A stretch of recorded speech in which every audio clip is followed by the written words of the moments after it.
एकूण 5 तालुक्यामध्ये 16 police station अंतर्गत सगळीकडे सर्वत्र नाकाबंदी, फिक्स पॉइंट आणि पेट्रोलिंग लावण्यात आलेली होती. यामध्ये काल गुरुवारी आणि शुक्रवारी जी नाकाबंदी लावण्यात आलेली होती दिनांक 26 आणि 27 तारखेला, या नाकाबंदी दरम्यान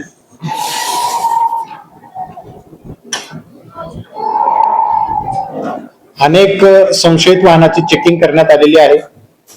बऱ्याचशा व्हेकलवर एमव्ही ऍक्ट अंतर्गत कारवाई करण्यात आलेली आहे आणि विविध कायद्यान्वये काही गुन्हे पण दाखल करण्यात आलेले आहेत. यामध्ये आज दिनांक 28 तारखेला दुपारी आम्हाला गोपनीय माहिती मिळाली की बारामती शहरामध्ये जवळची रोडला एका ओपन प्लॉट मध्ये 2 पाण्याचे मोठे ड्रम त्याला लॉक करून पडलेले आहेत आणि त्या ठिकाणी आमची टीम पाठवून सदरचे लॉक ओपन केले असता त्याच्यामध्ये गांजा सदृश्य वस्तू मिळून आली आणि ते पाकिट ओपन करून ते खात्री केली असता त्यामध्ये गांजा होता आहे. असे 2 ड्रम जे 1.5 हजार लिटरचे आहेत ते 2 ड्रम त्याचं वजन केलं असता एकूण 470 किलोग्रॅमचा गांजा आम्हाला आज मिळालेला आहे आणि ते 2 पंचासमक्ष जप्त करून त्यामध्ये आम्ही अज्ञात व्यक्तीविरुद्ध गुन्हा दाखल करत आहोत.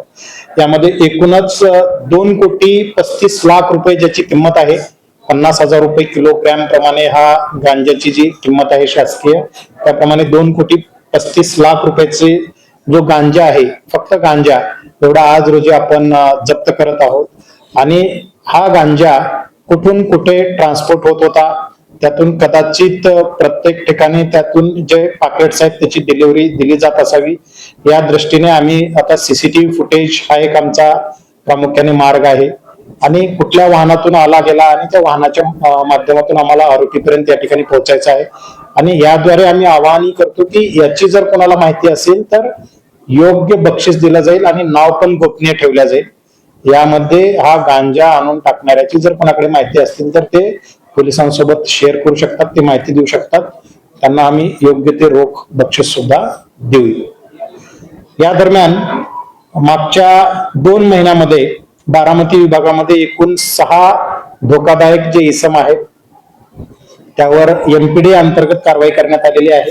त्यामध्ये बारामती शहरमध्ये 1, बारामती तालुकामध्ये 1, इंदापूरमध्ये 1, जेजुरी, उरळी कांचन आणि यवत यामध्ये प्रत्येकी 1 अशा 6 इसमावर प्रतिबंधात्मक स्थानबद्धता अधिनियम 1981 प्रमाणे त्यांना 1 वर्षासाठी स्थानबद्ध करून नागपूरच्या कारागृहामध्ये पाठवण्यात आलेला आहे.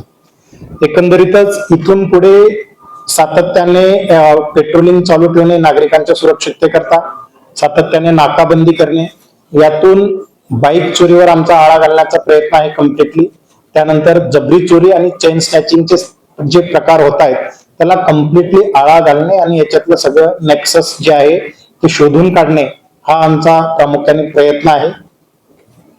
या दृष्टीने आम्ही विविध उपाययोजना सध्या करत आहोत. धन्यवाद.